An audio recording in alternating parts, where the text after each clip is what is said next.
სამშვილდის ციხე ითვლებოდა აუღებელ ციხედ, განსაკუთრებით ზამთარში. და თურქები იყვნენ ძალიან მშვიდად.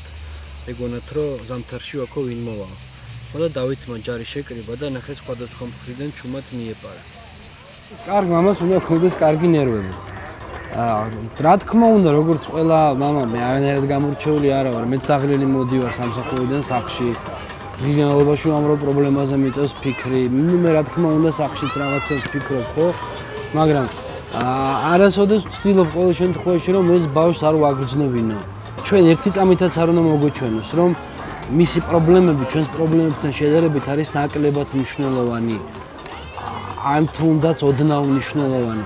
ჩვენ ყოველთვის უნდა გქონდეს იმის განცდა, რომ ბავშვი და მისი საქმე, ის საქმე, რაც ბავშვს აქვს, არის ყველაზე უფრო მნიშვნელოვანი ამ ქვეყნად.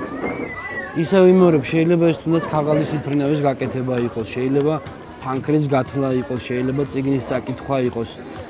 ან თქვათ შეკითხვა, რატო არ ვარდება ბუზი ჭერიდან. ეს ბევრად უფრო მნიშვნელოვანი არის. დამინჯერეთ თქვენს ოჯახში, თქვენს სამყაროში, ვიდრე ის თქვათ თუ რატომ არ რიგდებიან პალესტინა და ისრაელი, ან თუნდაც თქვათ როდის მიაღწევს საქართველოს ტერიტორიულ მთლიანობას, ან როდის შევალ ნატოში.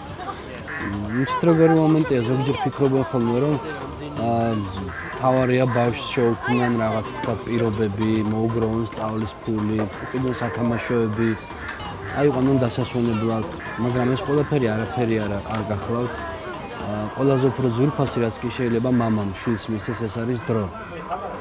არასოდეს არ დამავიწყდება, კრავა იმოვიდა ერთხელ ჩემთან, სოფელში ვიყავით და ესე თავის დიდი ლურჯი თვალებით შემოხედა და მითხრა, რომ მამიკო, ისეთი იყავი, როგორიც ხარო ყოველთვის. და ყოველთვის ვეცდები, რა თქმა უნდა, რომ ვიყო ისეთი, როგორიც ვარ მისთვის.